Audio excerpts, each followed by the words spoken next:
Up there in the vastness of space, in the void that is sky, up there is an enemy known as isolation. It sits there in the stars, waiting with the patience of eons, forever waiting, in the Twilight Zone. Today on the Comic Book Report, The Twilight Man, Rod Serling and the Birth of Television by Koren Shadmi from Humanoids. Stick around and check it out.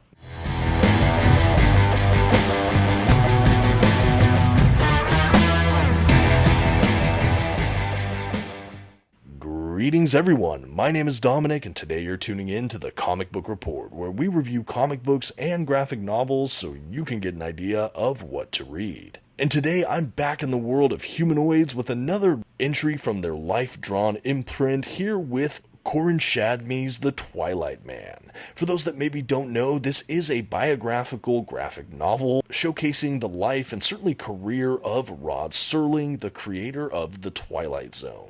I was really hoping to give this a read, and I was elated when Humanoids went ahead and sent over this review copy in exchange for this honest review. As a huge and lifelong fan of The Twilight Zone, reading a little bit more about its creator I found to be extremely illuminating, and I can't wait to talk about that today. Before we do though, I do as always want to shout out the channel sponsor, OrganicPriceBooks.com. If you're looking to pick up your own comic books or graphic novels, I highly encourage you to check out their website. You can find a link for them in the video's description, and if you see anything on that site you like, you can even use my discount code at checkout, The Comic Book Report, to save $2 off of your order. Please note if you use my affiliate link or code to make a purchase, I will earn a small commission, but it's a fantastic way to support this channel. Thank you so much for considering. Now let's go ahead and get started with today's comic book review. First, some quick facts about today's collection. This graphic novel was written and illustrated by Koren Shadmi.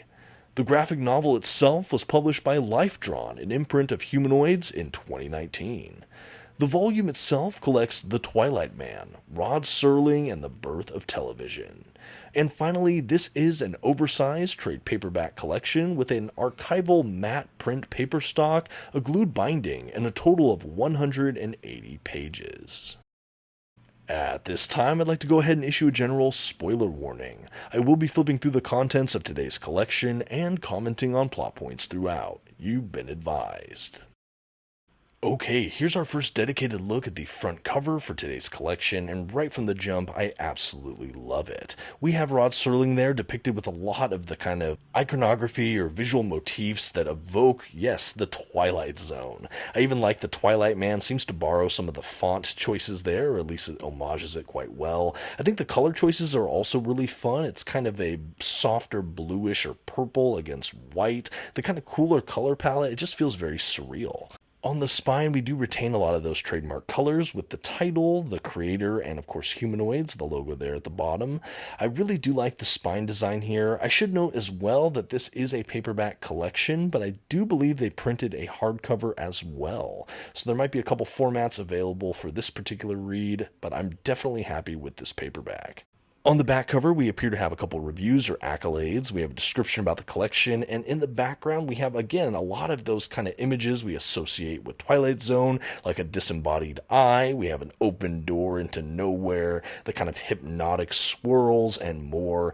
Overall, I think that this is a fantastic way to do this collection. I'm immediately sold, so to speak, as a Twilight Zone fan, and as someone who enjoys biography. I didn't honestly know a ton about Rod Serling before picking this up, and this was definitely very fun. And now for all you prospective collectors out there, let's go ahead and take a look at that glued binding.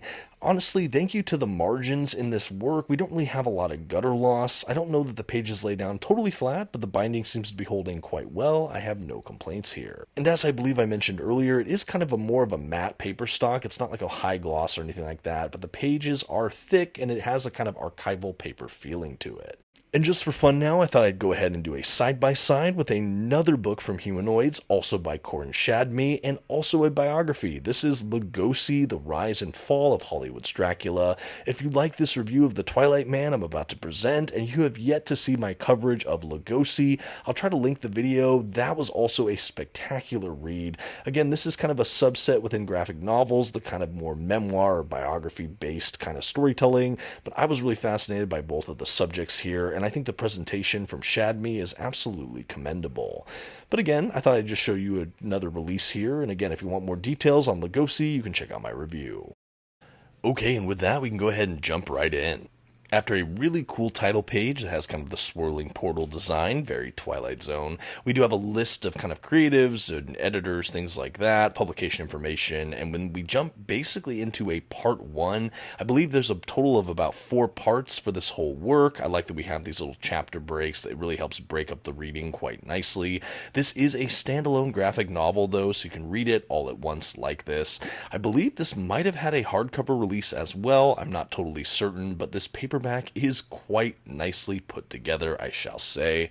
As far as the coloring we have here, as you can see, it's largely just black and white, the kind of grayscale. I think this does really serve the material quite well, though, specifically the Twilight Zone era kind of filmmaking, or television, I should say. Overall, really like it. The art style, though, from Shadmi, who does obviously the writing and the art, is very cartoonist heavy, which I liked. Like I said, I did review the collection Lugosi, The Rise and Fall of Hollywood's Dracula, not too long ago on the channel, and so it's a very, very consistent style. I really like how he depicts Rod Serling. There are moments where it feels very inspired by like the television appearances of Rod Serling and stuff like that. He's very recognizable, but you still have Shadmi's trademark style here. Similar to the work on Lugosi, this really does employ a kind of frame narrative device. This is largely a biographical work. It is kind of a memoir piece where we don't really have the entire scope of the life of Rod Serling. In fact, it mostly takes place during the period where he started serving in the military, and then all through his career in television, radio, things like that. And then ultimately it does end with his demise, or his death. The frame narrative, though, is really interesting. We basically have Rod Serling sitting next to a woman on an airplane. They're seen smoking and looking out the window at this flight that just seems to be going on for quite a bit. They strike up a conversation, and you're led to believe that he's telling his life story, who he is, why he's so recognizable to this woman on the plane. Every chapter break does kind of have us revisiting this frame, and as we go, we get to see kind of presumably Serling filling in the details of his own life. As we go into the story, though, outside of that frame narrative, like I said, we really take place during kind of the war effort. We get to see that story. We get to see him dealing with things like PTSD and what happens as he returns from the war. We see him in different workplaces. We see him as a paratrooper. That was one of his big aims and kind of vocations within the military. And then outside of the military, he gets kind of hired to do these dangerous jumps as he's also trying to figure out his creative endeavors. We see him bounce around a little bit in radio, and ultimately he really does try to find his place with storytelling.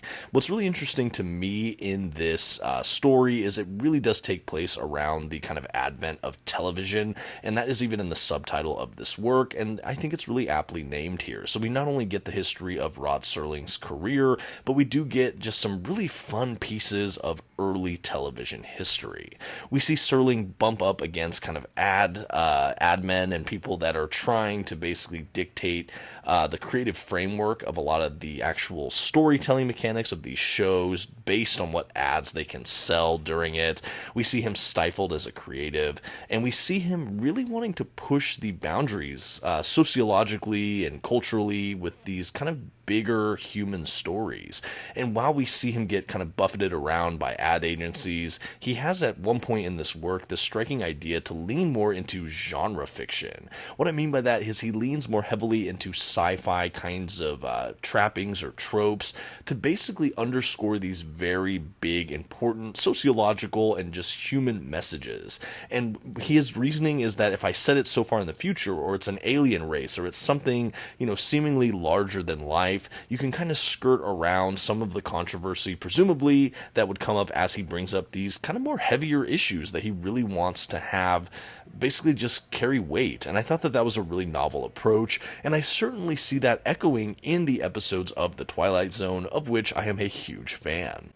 Beyond just The Twilight Zone, however, I really like that this biography went more into the man himself. You know, I had no idea personally that he was in the military, that he did this paratrooping work. He even tried his hand at amateur boxing at different points.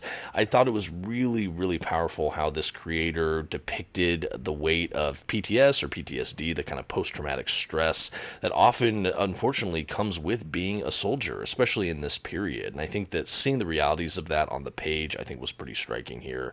We also got to see the triumphs and some low points of his professional career in entertainment. We got to see what happened with The Twilight Zone and ultimately what happened afterwards with series like Night Gallery. We also see him butting up with other creators like Ray Bradbury and some of these others within the genre, Matheson, and I really enjoyed seeing some of those kind of literary and entertainment giants, especially in the world of sci-fi, make appearances in this work. It's also just cool, just historically, to know how these people kind of interacted, you know, and I think, again, that was all really well depicted here. Like Lugosi, I think Shadmi has a real gift in how he just presents real people in just real life scenarios. I also like that sometimes it feels a bit larger than life, especially with those frame narratives, but it really does keep things pretty evocative and entertaining throughout. One thing I should note, I think like Lugosi, we do have a bibliography at the back. Presumably these are the research or source materials utilized to create this work. I'm not sure about the historicity of a lot of this, but I assume most of them have really well vetted detail work. Again, probably outside of the frame narrative. But yeah, a really spectacular run here. It is hard to say which one I preferred. Maybe Lugosi by just a hair, but honestly, this was just so thoroughly entertaining. I'm really happy that Humanoids did send this over for review, and even as I'm revisiting right now for the sake of this review, I do think that this is one I would like to venture into the future. If you've never read a biographical or autobiographical graphic novel or comic collection, I would definitely encourage it. I think that there are some really, really well-known ones within this medium, and I think that these ones, while I haven't seen a ton of reviews on them, they were ones that definitely piqued my interest just as a fan of Universal Monsters, and in this case, The Twilight Zone. Another aspect of this book that should not be overlooked is we not only get snippets of his professional career and his military career, but also his personal life. We see things about his marriage and family life, some of his friends and peer group, and I found those moments to be pretty riveting as well. For me personally, the central draw was anything and everything having to do with his time on the Twilight Zone, and in that respect, I was not let down. It was really, really fantastic. But I think all these other details just really help serve the overall vision of the storytelling here. I like that this is pretty curtailed to a specific time and place, again, really revolving around the advent of television in mainstream American society, but we get so much more detail than even just that, and I just think that this was a really fantastic work. As far as how this book resolves, we basically have kind of the aftermath of some of his bigger career moves as he kind of is on the downturn. We get to see some workaholism kind of tendencies, and ultimately, unfortunately, we see him succumbing to a heart attack. And now this is where the frame narrative comes all the way back around, and we have him back on that plane, and we now realize that this is its own Twilight Zone-like moment, presumably on his way into the afterlife. He realizes he is dead, and he's surrounded by these kind of spectral figures on the plane. This was a really fun little twist that I personally enjoyed quite a bit. I think it really did resonate with some of the overall themes of this book, and it was a fun wink or nod at the Twilight Zone itself. At the end of the collection, we do have a little bit of extras here, especially in the form of an essay by the creator, which I enjoyed. We have a couple little pieces of art there, and that really brings us to the end of The Twilight Man by Koren Shadmi, Rod Serling, and the Birth of Television from Humanoids Life Drawn. Really a fantastic read here. I had so much fun making my way through it these last couple weeks, and now I think all that's left to do is to give this paperback collection a grade. For another incredible biographical graphic novel from Koren Shadmi, the Comic Book Report is happy to give The Twilight Man, Rod Serling and the Birth of Television by Koren Shadmi from Humanoids Life Drawn a B. This was an above-average work for me that I found to be absolutely riveting. Admittedly, I am a huge fan of the Twilight Zone television series, and I am one who is quite apt to enjoy a biography or memoir here and there, of which this is certainly one of them. The work itself was very well paced, consistent art throughout, and again, just thoroughly entertaining. If you're interested in the birth of the kind of television in modern American culture, if you're a fan of The Twilight Zone, or you just like a good biography now and again, I highly recommend The Twilight Man. Let me know what you think though in the comments. Have you read this graphic novel? What about Lugosi? Do you have any other favorite works from Humanoids? Let me know all of that in the comment section, and thank you so much for watching. Thank you as well again to Humanoids for sending over this review copy in exchange for this honest review, and until next time, this has been the Comic Book Report. Please don't forget to leave a like, that comment we talked about, and maybe share this video with a friend. Thanks everyone, and have a good one.